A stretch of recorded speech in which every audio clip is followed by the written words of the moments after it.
name is Lauren from West Monroe Partners. I'm really excited and proud to take part in the Read Together project for children and families hosted by Reach Out and Read. Today we're going to read A Bad Case of Stripes by David Shannon. I have permission from Scholastic to read this story. A Bad Case of Stripes. Camilla Cream loved lima beans, but she never ate them. All of her friends hated lima beans, and she wanted to fit in. Camilla was always worried about what other people thought of her. Today, she was fretting even more than usual.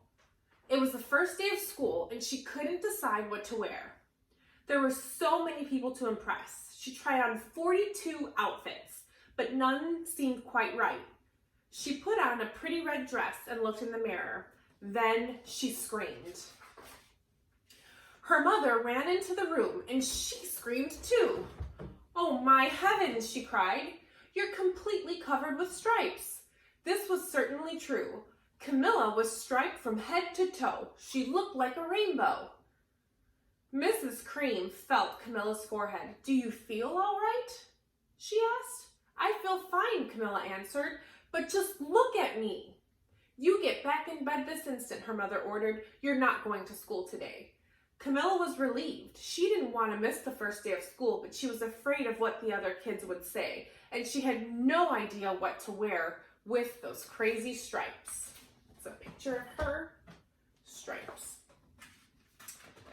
The next day was a disaster. Everyone at school laughed at Camilla. They called her Camilla Crayon and Night of the Living Lollipop. She tried her best to act as if everything were normal, but when the class said Pledge of Allegiance, her stripes turned red, white, and blue, and she broke out in stars. The other kids thought this was great. One yelled out, "Let's see some purple polka dots." Sure enough, Camilla turned all purple polka dotty. Someone else shouted, "Checkerboard!" And a pattern of squares covered her skin. Soon, everyone was calling out different shapes and colors, and poor Camilla was changing faster than you can change channels on a TV. That night, Mr. Harms, the school principal, called. "I'm sorry, Mrs. Cream," he said. "I'm going to have to ask you to keep Camilla home from school. She's just too much of a distraction, and I've been getting calls from the other parents. They're afraid those stripes might be contagious." Camilla was so embarrassed. She couldn't believe that 2 days ago everyone liked her. Now, no one wanted to be in the same room with her. Her father tried to make her feel better. "Is there anything I can get you, sweetheart?" he asked. "No, thank you," sighed Camilla. What she really wanted was a nice plate of lima beans, but she had been laughed at enough for one day. "Well, I see," Dr. Bumble mumbled when Mr. Cream phoned the next day.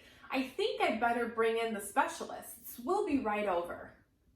About an hour later, Dr. Bumble arrived with 4 people in long white coats. He introduced them to the Creams. "This is Dr. Grop, Dr. Sponge, Dr. Cricket, and Dr. Young." Then the specialists went to work on Camilla. They squeezed and jabbed, tapped and tested. It was very uncomfortable.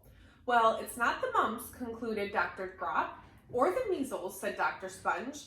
"Definitely not chicken pox," put in Dr. Cricket. "Or sunburn," said Dr. Young. "Try these," said the specialist. They each handed her a bottle filled with different colored pills. "Take one of each before bed." Then they filed out the front door, followed by Dr. Bumble. That night, Camilla took her medicine. It was awful. When she woke up the next morning, she did feel different, but when she got dressed, her clothes didn't fit right. She looked in the mirror, and there, staring back at her, was a giant, multicolored pill with her face on it. Dr. Bumble rushed over as soon as Mrs. Cream called, but this time, instead of the specialist, he brought the experts. Dr. Gourd and Mr. Mellon were the finest scientific minds in the land. Once again, Camilla was poked and prodded, looked at and listened to. The expert down lots of numbers. Then they huddled together and whispered. Dr. Gourd finally spoke. "It must be a virus," he announced with authority. Suddenly, fuzzy little virus balls appeared all over Camilla. "Or possibly some form of bacteria," said Mr. Mellon. Out popped squiggly little bacteria tails. "Or it could be a fungus," added Dr. Gourd. Instantly, Camilla was covered with different colored fungus blotches. The experts looked at Camilla, then at each other. "We need to go over these numbers again back at the lab," Dr. Gourd explained. "We'll call you when we know something." But the experts didn't have a clue, much less a cure.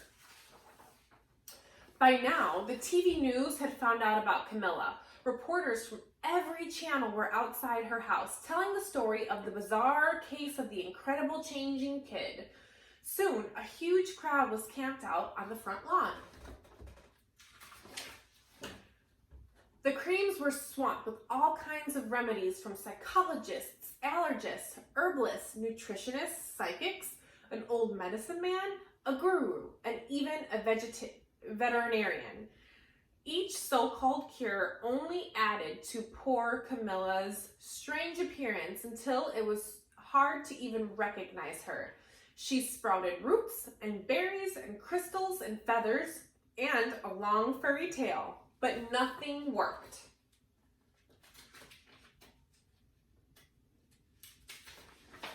One day, a woman who called herself an environmental therapist claimed she could cure Camilla. "Close your eyes," she said, "breathe deeply and become one with your room."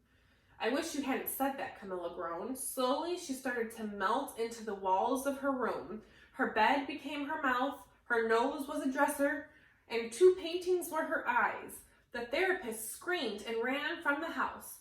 "What are we going to do?" cried Mrs. Cream. "It just keeps getting worse and worse," she began to sob. At that moment, Mr. Cream heard a quiet little knock at the front door. He opened it, and there stood an old woman who was just as plump and sweet as a strawberry. "Excuse me," she said brightly, "but I think I can help." She went into Camilla's room and looked around. "My goodness," she said with the shake of her head. What we have here is a bad case of stripes, one of the worst I've ever seen." She pulled a container of small green beans from her bag. "Here," she said, "these might do the trick." "Are those magic beans?" asked Mrs. Cream. "Oh my, no," replied the kind old woman. "There's no such thing. These are just plain old lima beans. I'll bet you'd like some, wouldn't you?" she asked Camilla. Camilla wanted a big, heaping plateful of lima beans more than just about anything, but she was still afraid to admit it. "Yuck," she said. "No one likes lima beans, especially me." "Oh dear," said the old woman sadly. "I guess I was wrong about you." She put the beans back in her bag and started towards the door. Camilla watched the old woman walk away. Those beans taste so good, and being laughed at for eating them was nothing compared to what she'd been going through. She finally couldn't stand it. "Wait," she cried. "The truth is, I really love lima beans." "I thought so," the old woman said with a smile. She took a handful of beans and popped them into Camilla's mouth. "Mmm," said Camilla. Suddenly, the branches, feathers, and squiggly tails began to disappear. Then the whole room swirled around. When it stopped, there stood Camilla, and everything went back to normal. "I'm cured," she shouted. "Yes," said the old woman. "I knew the real you was in there somewhere." She patted Camilla on the head. Then she went outside and vanished into the crowd. Afterward, Camilla wasn't quite the same. Some of the kids at school said she was weird, but she didn't care a bit. She ate all the lima beans she wanted, and she never had even a touch of stripes again. The end.